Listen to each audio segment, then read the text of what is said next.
Okay, I bring Brooks in now because he tabulated. We all each submitted a ballot. Just first of all, graphically, is this one ranking or is it ours individual, Brooks? It is each of yours individually. Okay, so not a combined total show ranking of the show. Okay. Hey, for the record, as bad as mine was last year, I felt better about mine last year. I do not feel any better. Yep. I actually feel worse. I think there are more, as crazy as it sounds, unknowns going into the season than there were last year, although a lot of these guys didn't play up to their potential from last year. For the record, last year I had Garrett Nussmeier number 1 overall in the SEC for me. I think I had Sellers number 1. I think I had Arch number 1. And you know who none of us had? Trinidad Chambliss. Okay. Chances are we make a Trinidad Chambliss mistake of having him too high this year. The overcorrection. Yeah, the overcorrection. I hit a cut out of bounds. I'm going to snap hook the second ball, right? All right, so let's unveil. They're all on one graphic here, so we'll take a look at this. Dunaway, Taylor, and Brown, left to right as you're watching. And we've got 3 different guys on top. Well, one of us is bound to be right. I don't know. Or not, I don't because know. last year we were not. Yeah, we could have all 3 wrong. We're all sleeping on Gunnar. Yeah, we really are. All sleeping on Gunnar Stockton. Across the top, Arch Manning for me, Trinidad Chambliss for Lance, and Sam Levitt for Brown. Let's start over far left with Brown. Far right on your screen, Sam Levitt. Why Sam Levitt, Brown? I like the pieces that they have added out of the portal. Anytime you say I like and you pause, I want to say big butts and I will not lie. You other girls can't deny. I like the pieces they've added out of the portal. I like Lane Kiffin's offense. Lane Kiffin's offense is quarterback friendly because it is so run heavy. You've got such protection from the run game. LSU's always got receivers. Nick Saban has said it himself. You shake trees in Louisiana and receivers fall out. So I just think Sam Levitt, and I think he's a good quarterback too. I think he's poised to have an excellent year for LSU. Okay, why Trinidad Chambliss, Lance? Well, I mean, look, you think about the adversity. Trinidad Chambliss came in as a known backup, not a known backup, an unknown backup, but knowing he was going to be a backup from Ferris State, he works his way into the starting lineup. Not only does he do that, he excels. He carries this Ole Miss team in spots, and they get to the postseason with a lot of adversity with their coach leaving, and he plays his best football. So I think we're just seeing the beginning of how good Trinidad Chambliss can be. Now, we will see the effects of, Lane Kiffin no longer being there. But the raw ability to becoming kind of a refined quarterback in front of our eyes in one short season last year, I just think the upside is tremendous for Trinidad. You both have Arch Manning number 2. I've got Arch 1, Trinidad number 2. And the reason I like Arch is I think Steve Sarkisian has improved the people around him, i.e. Cam Coleman. Do you have some video, Forrester, of Cam Coleman during spring practice? Apparently, down the field 50-50 balls have been the talk of camp. And Cam Coleman, going up against his number 1 secondary, has been making plays. Here is Steve Sarkisian on what the new wide receivers are bringing and helping out Arch Manning in camp so far. I'm not naive to think that we've got some guys that can make plays on the ball. Obviously Cam, that's one of his, skill sets that he carries with him. That is a strong suit of his. I think Sterling, we're finding out, provides that. Ryan has really grown in that area. I think Emmett, that is a strength of his game. We're still learning some of the younger players that way. And so I don't know necessarily that we call it necessarily differently, but I think there's some of the decision making from a quarterback's perspective on when to say, hey, 50-50 for us might be 80-20, 75-25 because of the quality of player that we have out there, depending on our opponent, right? And that's them knowing their personnel, knowing our personnel, and when those opportunities are there to go take those shots. Yeah, wanting Arch Manning to maybe risk the biscuit a little bit. So I think across the board, we are more comfortable with Arch Manning. Sam Levitt, obviously the $40 million plus roster at LSU. The talent around Trinidad Chambliss, you're number 1. Do you think it has stayed the same as it was last year right now, or the belief? And you may not have done it this way. You may just go in pure talent. Yeah, I was just going. You're going pure talent, not gauging anybody around. Yeah, okay. I wasn't going for who's going to have the best season because I really don't know what the talent. I mean, Ole Miss actually the last couple of years you've seen guys switch in and out. They've always had good skill there. So I assume, although Lane Kiffin is leaving, you're still going to get it with Pete Golding. But this was tough between Arch and Trinidad for me. Me too. You know, I hadn't seen Arch really last year going into it. One of the reasons I had him deeper than I know Brown. I don't know about you, Dunaway, but now I've seen enough of Arch, and I think Arch has turned the corner. I think he got a lot of the clutter out of the way. I think the nerves are out of the way. I think he believes that he can play at this level now, at a high level. And you talk about the riches of the talent around him. Man, if Nick Saban had this roster, I mean, seriously, I don't think he could lose a national championship with the talent that Sarkisian's got. I agree with you. Sark told Chris Lowe. Is Sark his offensive coordinator? Yeah. Sark told Chris Lowe, it's the first time I've been at Texas that I feel like I got top-level talent at every position and depth at every position. Ryan Wingo, he mentioned Ryan Wingo there. He mentioned Emmett Mosley, and those guys are great. I think Wingo is going to now be the 2, and I think Cam Coleman will be the 1. But to the 50-50 balls, he talked about how much Cam Coleman makes them 75-25. When you've got bad quarterback play, it almost flips the other way. Like 50-50 balls are difficult if you don't have the right guy throwing them. Yeah, unfortunately for Auburn fans, I think you're going to watch Texas and see what Cam Coleman might have been in your offense, and it's going to be hard to watch because I think he's going to have a tremendous year with Arch Manning. And the kind of catches, that's one catch that Scott showed there. Apparently there were more in practice according to reports. You saw the glimpse of that in that Vanderbilt game. That one game where Cam Coleman was kind of unlocked for whatever reason when they made the quarterback change at Vanderbilt after Hugh Freeze had been let go, and DJ Durkin makes the quarterback change. You saw what Cam Coleman could be. Then he gets in the Iron Bowl. Xavier Brown does a nice job on him. He gets a little banged up too and just doesn't have as good a game in the Iron Bowl. So you only got really one glimpse of that at Auburn out of Cam Coleman against quality competition. Second observation I want to do is our top 4 is the same, just in different order. But Gunnar Stockton, LT, you brought up. 3rd for us, 4th for Brownie. Before we talk Gunnar Stockton, here's Kirby Smart, who has brought in some portal talent that's going to help out Gunnar Stockton. David Pollock, we played this earlier back in March. David Pollock on a podcast saying if Gunnar Stockton is the same quarterback he was last year, Georgia has no shot at winning the national championship. Here is Kirby Smart on the explosiveness he's seen from his offense during the spring. You guys are nearing, midway of spring practice. Where are you seeing offensively in terms of the goal of being more explosive? Are you seeing that on a day-to-day basis? Sometimes. Like when you have a 100-play practice, there's explosive plays and there's not explosive plays. So I don't know that I've ever been through a spring that we weren't explosive, and I don't think I've ever been through a spring that we were explosive enough. So we're probably somewhere in the middle mark. I don't think being explosive is real complicated, right? You got to throw the ball. You got to catch the ball. You got to protect the passer. You got to block downfield. So we're going to get plenty of opportunities to be explosive. What do we have to do to see it? We got to execute it. You got to go do it, right? You got to beat somebody in some kind of way, and that whether it's physically, schematically, fastball, perimeter. I mean, there's like a million ways to be explosive. We just, I think everybody in the country wants to be more explosive. That starts with us.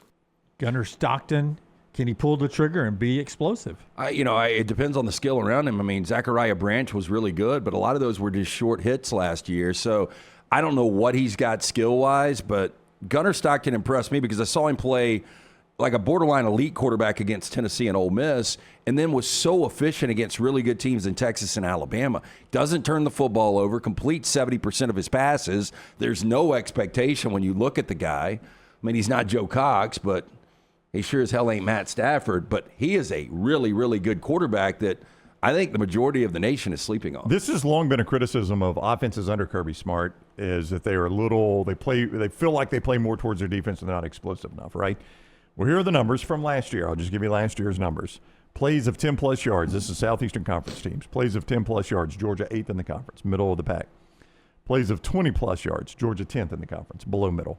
Plays of 30-plus yards. Georgia 10th in the conference, below middle. Plays of 40-plus yards. Georgia dead last in the conference. Okay, but no Brock Bowers, no Ladd McConkey, no 50-plus, Georgia George dead last. Pickens. The longer you go, Georgia stays dead last. No matter how long the play you make, Georgia stays dead last. They did not have a single play that was 70 or 80 yards.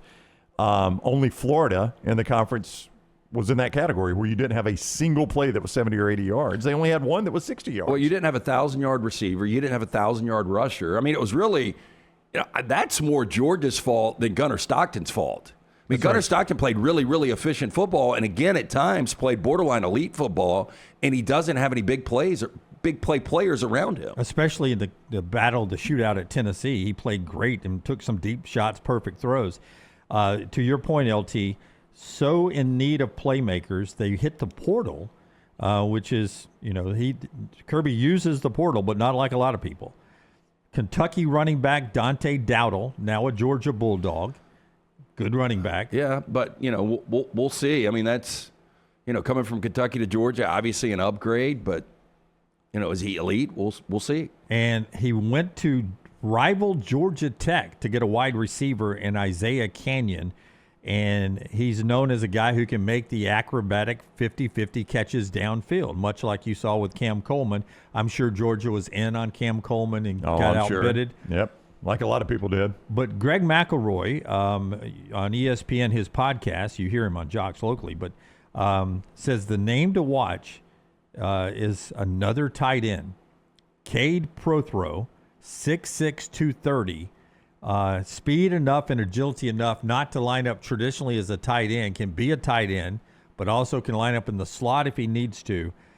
Just a trouble to cover, may be the playmaker they need to sort of fill that Bowers role that was so devastating for defenses when Georgia had Brock Bowers there. Cade Prothro, keep an eye on that name. You think about when Georgia was winning national championships and playing for national championships, they really didn't have a massive skill. Like you look at Alabama and LSU when they're winning national championships, they're everywhere on the field. I mean, Georgia just played elite, lockdown, airtight defense, and they just played efficiently on offense, ran the football, and Brock Bowers just picking it around. You know, it's funny. I had a Uber driver in Vegas that's a big Steelers fan. He started talking Steelers. And George Pickens came up, and I'm like, well, actually, I'm from Birmingham. And I said, George Pickens played high school football in Birmingham. He was a stud in Birmingham. And the guy goes, he played college ball at Georgia, right? I was like, yeah. He said, I just don't remember him playing at Georgia. Nobody does. I was like, Georgia fans don't either. Don't worry. You're not alone. Yeah, he was in that little thing we call a tent over there occasionally. Yeah, Georgia fans didn't really see him either. He came back for a couple of big games. Back to our list now. The next observation I want to make is, and this is always hard, when you do these lists, what do you do with people that have never started? Mm-hmm. So next up for me is Keelon, Russell, Austin, Mack. And I put him fifth. Brown put him eighth, the Alabama quarterback situation. You put him ninth, LT. And it's just so hard to do because they've never started before. How do you rank them? You got a lot of returning starters in the SEC, or at least guys who have been starting quarterbacks somewhere else. I sort of trust the system, so I put them higher. Why eighth and ninth for you guys? Well, strangely, I think we've seen more of Austin Mack in a legitimate situation. Most people believe that Russell is going to be the starting guy because he's a talent you can't keep off the field. But I've seen those other guys in front of him, and I've seen those other guys play at an extremely high level. A lot of inconsistency from some of those guys when you talk about Sellers and you talk about Marcel Reed to a degree, and obviously John Mateer. This Alabama group, whoever the starter is, could end up being number one. I'll say this, if they're number 9, they do not have the season that Alabama fans are going to like. But I just didn't know where to slot it. It's just really difficult. Yeah, I'm kind of with Lance. Like, once I got past Byrum Brown, which obviously I'm higher on him than either of you, only marginally higher than Jim. Well, I mean, you too. Real quick before your point, Brown. I mean, the three of us locked in on the top 4. I think that was easy, and then I think it got tricky after 4. Yeah, and I may say after Gunnar Stockton, but I'll go ahead and say after Byrum Brown. I felt like Sellers, I don't know, new offensive coordinator, what that's going to do for him, but he was not good last year. Marcel Reed was very inconsistent.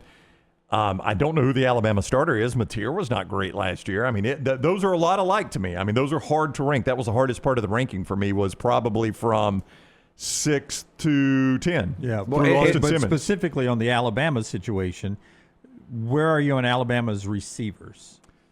Well, I mean, Latair Brooks, I really, really like. Buy stock in him. Yep. Ryan Coleman-Williams, you keep waiting. Apparently and Subtle said yesterday on Bama and Bourbon, and it dropped last night. Thank you very much, Scott.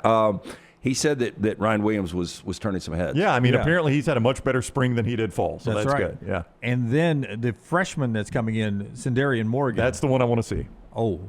From everything that you're hearing, Absolutely. He may be wide receiver 1. Yeah. Well, Suttle says he looks like a grown man. I mean, that's the one I want to see. I mean, if you tell me that he's what everybody says he is, that's an excellent 3 receiver set right there. Your starting Absolutely. line at receiver is very, very good with Brooks, Coleman, Williams, and him. Kind of crazy. I think I might feel best about receiver right now as far as the 4 units on offense. Look, and Bernard and Cuevas, if we're including the tight ends, those are big losses. But I feel really good where Alabama is receiver-wise. Yeah. Me too. Now back to the list here. Byrum Brown, a guy coming from USF. What do you do with him with Auburn? Brown put him 5th. I had him 6th. LT had him 7th. A lot of respect for Brown, me, and you, considering the people that are behind him. I mean, on my list, Marcel Reed, playoff team. John Mateer, playoff team. Lenore Sellers. That's right behind Brown. Right behind Brown on LT's list, you have Sellers, who is a Heisman candidate and is, again, the Alabama quarterback situation. Behind Brown's list, behind Byrum Brown, is Marcel Reed, playoff. The Alabama situation, Mateer, playoff. So a lot of respect from Byrum Brown there. We're expecting him, by the look of our list, to do in the SEC against 9 SEC opponents and Baylor basically the same thing he did at USF. We don't expect him to drop off his quarterback numbers at all, because to be that high, he's going to have to duplicate what he did at South Florida. Yeah, and that's the tricky thing, though, is, much like, the unknown guys, he's never played week to week in the SEC. And, you go back to John Mateer last year, we thought that he was going to be able to make an easy transition. And I do think injuries were a little bit of a part of that. And I still think Oklahoma was somewhat offensively challenged with Arbuckle making that transition as well. But it was more difficult for Mateer than most people thought it would be. So Byrum Brown's got to be able to make that too. And, will he be able to do it? I think so. But how high of a level? I don't know. I think, unfortunately, and I've said this several times for Byrum Brown, a lot of people think he's only at Auburn because Alex Golish is at Auburn. And that's the only reason he had any market in the transfer portal. If Alex Golish were the coach today at South Florida and Byrum Brown decided to hit the portal, he would have had some offers. He wouldn't have stayed at South Florida. Yeah, he would have been a Power 4 starting quarterback. He would have been. And I don't know that he'd been at Auburn. He'd have been somewhere else probably, but he would have had a market. So I think Byrum Brown's a really good quarterback. I mean, the thing that concerns me the most about him living up to where I've got him at number 5 is the parts around him. It's not really him. Can Auburn fix offensive line primarily? Kind of the same concern in Tuscaloosa. Yeah, I'd liked Alabama's receivers better than Auburn, which is too. why I went Alabama ahead of Auburn. I agree with you on that. Just real quickly before we wrap up our rankings, and you'll be able to see these on our social media platform at Next Round Live on all the platforms out there, and TNR clips and everywhere else when this gets cut out and sent everywhere. Look at Tennessee and the quarterback situation. Did you ever think Josh Heupel at Tennessee would have a quarterback situation double digits in the SEC? I did not. Well, it's one of the reasons I had them where they are. It would have been a lot lower if it wasn't Josh Heupel. I don't know how you guys feel. I don't know what to expect. I thought Aguilar was okay last year in that system, but we haven't seen elite quarterback play in Josh Heupel's system since we saw Hendon Hooker. It's been a while. Yeah, I mean, honestly, Jim, when I got past Austin Simmons, it was very difficult for me to sort those guys. Like, I think Kenny Minchey could have a good year, but he's a Kentucky quarterback, and I've got to break that because Will Stein's the coach there now, not Mark Stoops. But he's also a Kentucky quarterback. I just don't know enough about Trammell Jones or Aaron Philo. KJ Jackson, I mean, I didn't know what to do with a lot of those guys. Yeah. And that's honestly why Tennessee's at 11. Hell, I mean, they could be 12, 13, 14. John Summerall, friend of the show, his quarterbacks ranked 13th, 12th, 13th. And then just last observation, we have put a five-star quarterback. That's the first thing I noticed, by the way. We've put a 5-star quarterback 16th across the board at the bottom. Nobody saved the graphic on Jared Curtis. I do think it's going to be a huge transition because you're going from arguably the most productive, not even arguably, the most productive Vanderbilt quarterback in program history to a true freshman starting in this league with a team now that has some expectations. Not a lot of expectations, but some. Sorry, Lance, I thought you were done. I said we've established ourselves as the Vandy hater show. Well, I mean, come on. Or Ryan specifically. Oh, me? Oh, yeah, Vandy Twitter does not like Ryan Brown. So here's the thing. Vandy Twitter does sound like all of them, all 8 of them. Here's the thing. I don't know what would be the first upset for Vandy. Here's their schedule: Austin Peay, Delaware, NC State. Those are all home. It's not going to be any of those. No. At Auburn, there'll be a dog, but not a huge dog. Not a huge dog. No, I mean, I'd be shocked if it's more than 4.5. Yeah. At Georgia, Saturday, October 3rd. My hope is Jared Curtis shows out. They beat Georgia. And in the post game with whatever SEC network sideline analyst is on that game, we'll say Alyssa Lang. Alyssa Lang is on that game. She's like, Jared, where did you find the inspiration to pull this upset? Well, the next round out of Birmingham had me dead last in the conference. So I set out to prove I was not the worst quarterback in the SEC. And I chose to leave this team to go to Vandy. I was going to Georgia. I went to Vandy. That's right. I wonder if there are Big Ten writers or media guys that are like us. You're so conditioned to Vanderbilt being bad that, like, they still can't buy into a Josh Hoover. There is a little bit of that. They're like, man, Indiana, it's been 2 great years, and they're coming off a situation where Mendoza wins a Heisman. But we did it around the nation last year. Nobody thought Indiana was going to back it up again, right? I think I had them the highest at 20th. Yeah, so crazy. That's our preseason SEC football quarterback rankings.